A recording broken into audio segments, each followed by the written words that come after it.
Nous passons maintenant à la Guinée. L'Union européenne s'est dite prête à contribuer à un dialogue inclusif en Guinée après l'annonce de la tenue d'un référendum constitutionnel que l'opposition dénonce comme une manœuvre du président Alpha Condé de briguer un troisième mandat. L'unité et la paix en Guinée doivent prévaloir sur les intérêts partisans, a souligné vendredi l'UE dans un communiqué. La Guinée est le théâtre depuis la mi-octobre de protestations qui ont fait au moins 29 morts, 28 civils et 1 gendarme contre donc ce projet prêté à Alpha Condé de briguer un troisième mandat en 2020.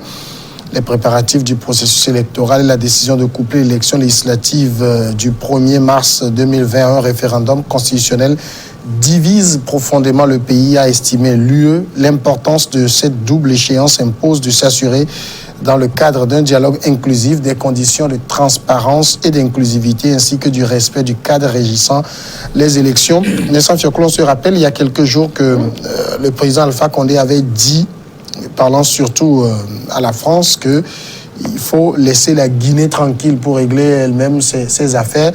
Il est vrai que ce que vient de dire l'Union européenne ne va pas trop lui plaire non plus. Oui, bien sûr, la France, c'est un pays. Maintenant, on a un ensemble de pays, l'Union européenne, presque 28 pays, qui ont déclaré qu'il faut la paix et l'unité en Guinée. Que les intentions personnelles et autres là ne doivent pas prendre le pas sur l'intérêt du pays. Et son opposition, la société civile, ne sont pas aussi d'accord pour ce référendum constitutionnel. Ils sont pour les législatives, mais pas dans cette condition. Mais les réformes constitutionnelles qui vont lui donner le troisième mandat, l'opposition, la société civile sont contre. Et même pour aller plus loin, les États-Unis ont fait une déclaration pour dire qu'il quitte le pouvoir à la fin de son mandat. Et quand l'Union européenne est intervenue, c'est pour pouvoir baliser le terrain pour un dialogue opposition-pouvoir, société civile, pour que cette élection puisse se dérouler dans la quiétude et la paix. Parce que la Guinée est un pays riche et quand il était opposant, tout le monde l'adoubait. Mais une fois venu au pouvoir, ne sont pas ce qu'on pensait qu'il allait faire. Il a presque déçu. Mais c'est un chef d'État, je ne peux pas me mettre à l'insulter, mais je ne fais qu'observer ses actes. Il est en fin de mandat en 2020. Qu'ils disent, cet après-midi, il a été reçu sur RFI, il a fait certaines déclarations qui ne vont pas vers l'apaisement. Ce qui veut dire qu'il s'entête pour les législatives et pour le référendum constitutionnel. Est-ce que l'offre de l'Union européenne n'est pas un peu tardive?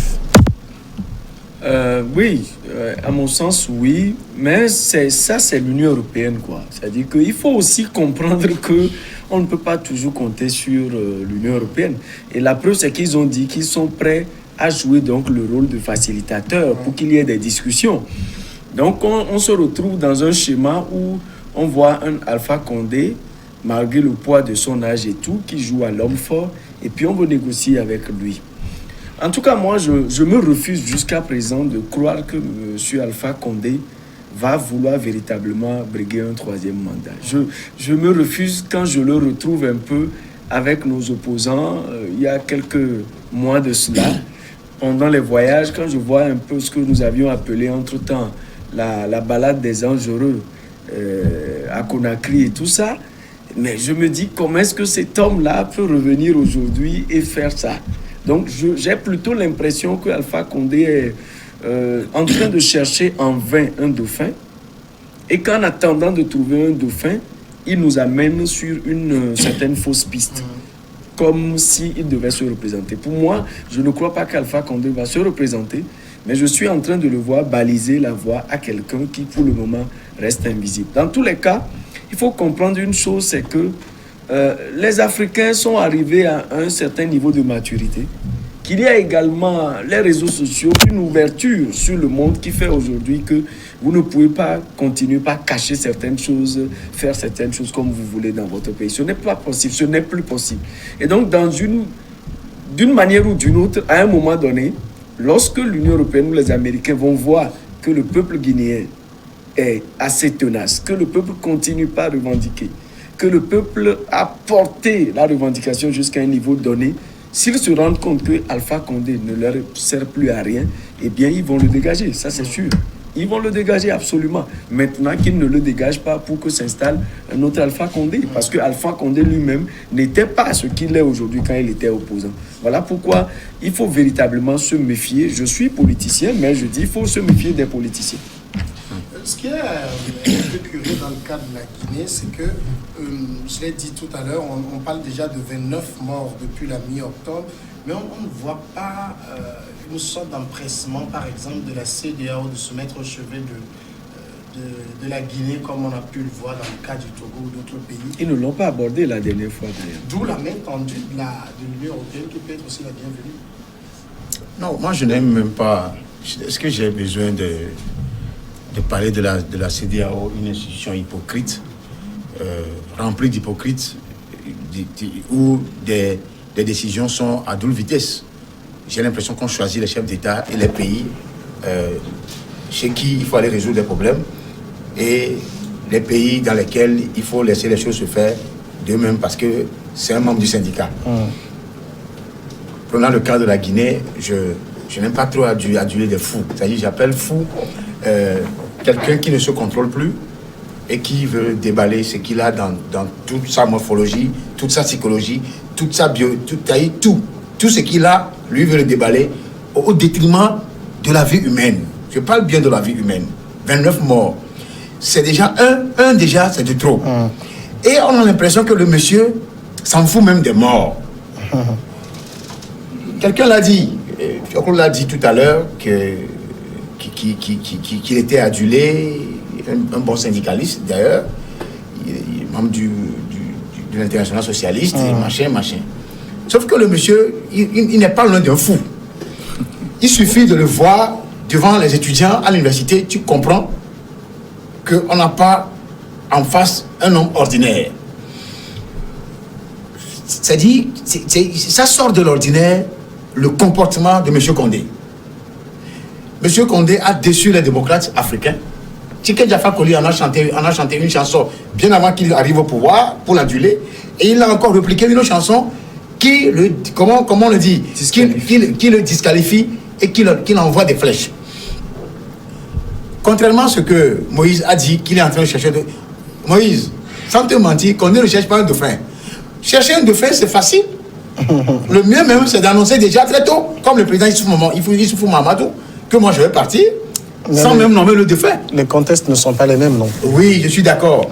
Non, c'est juste pour dire à Moïse qu'en réalité, que Condé, c'est lui-même le dauphin. Pour un dauphin, c'est lui. Tout sauf Condé. On va lui trouver une baleine. Tout sauf Condé. Et il le dit à qui veut l'entendre, il le crie même tout haut devant n'importe qui. J'aime souvent que les gens, certains tapent du poing sur la planche, comme les États-Unis le font souvent, mais eux aussi, quand les intérêts des mines, surtout, il y a le cobalt, je ne sais pas si c'est le cobalt, il y a tellement de mines, il y a de l'or, tout ça là-bas. À un moment donné, comment vous les appelez? Comment on l'appelle? Le département d'État, c'est le Nord. Ils vont vous dire qu'ils ont sorti un communiqué, et le communiqué, finalement, rentre dans les tiroirs. Parce que là, on a pu finalement trouver un accord sur comment partager les mines comment on appelle le cobalt. Il y a des régions. Il y a des régions.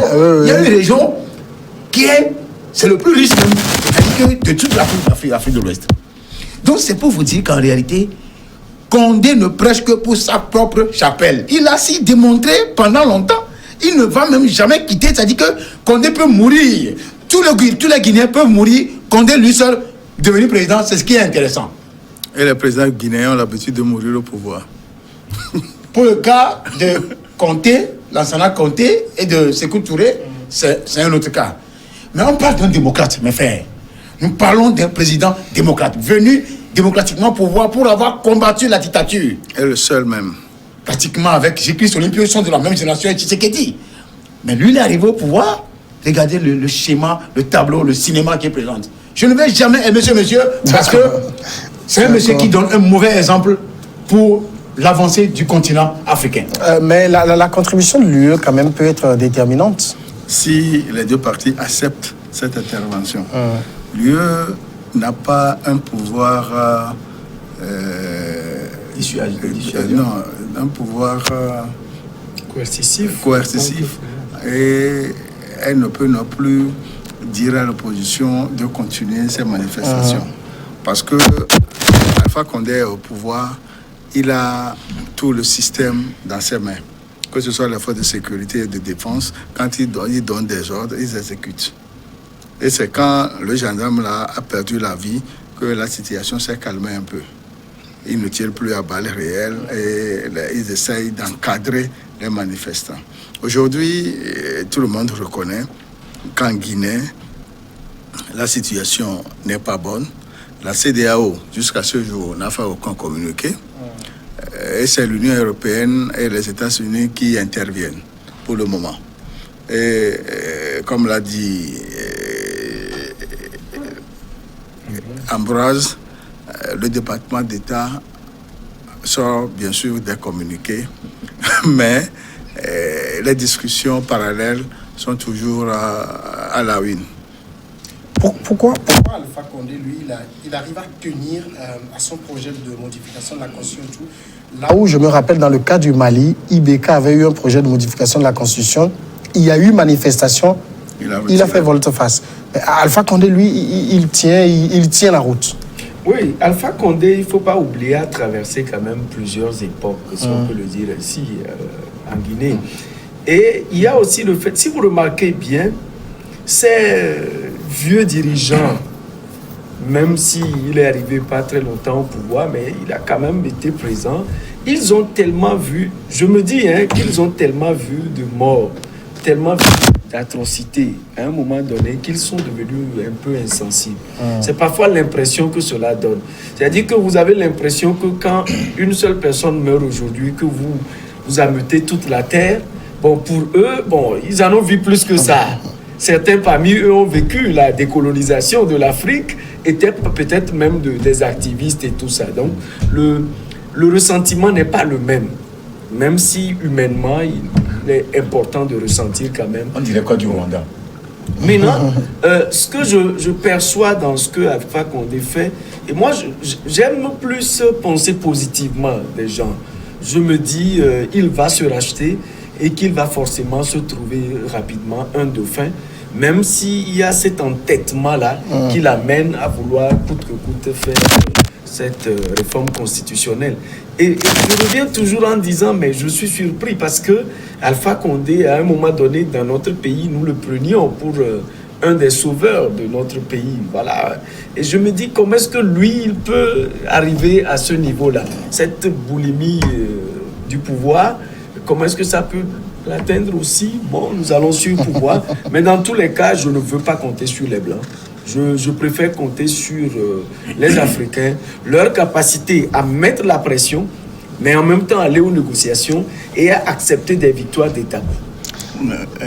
Alpha Condé n'a pas besoin de négociations. Il a donné la date des élections législatives et avec le référendum.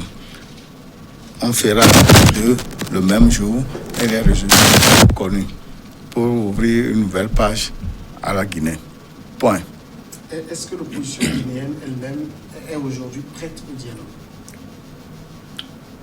Oui, l'opposition guinéenne peut être prête à dialoguer si les conditions de ce dialogue sont bien établies. Pas un dialogue de sourds, qu'on dise qu'il y a un dialogue, mais qu'au même moment les gens se referment dans leur chambre en évitant les sujets qui fâchent. Et surtout que aujourd'hui, cette opposition il y a quelqu'un qui boycotte comment vous l'appelez, un scrutin aussi crucial, avec le boycott des scrutins. On sait les résultats que ça donne, les conséquences que ça entraîne. Pourtant, ils ont décidé de boycotter, mais en boycottant, ce n'est pas ça qui peut exclure de ne pas honorer leur présence au dialogue. Mais le dialogue, on ne peut pas refuser le dialogue parce que là, on risque d'être taxé de tout. Vous refusez d'aller aux élections, vous voulez manifester, on vous demande de dialoguer, vous refusez. Ça, ils peuvent avoir le cachet en mal. Maintenant, si le dialogue vient, tout dépend d'où vient le dialogue. Un dialogue qui vient de l'Union européenne et qui sera peut-être coordonné par l'Union européenne, l'opposition ne peut jamais refuser. Mais un dialogue, comme on dit souvent ici à Togo, là, à l'interne, là, ce n'est plus un dialogue, ça devient un monologue. Et les monologues, on sait ce que ça donne.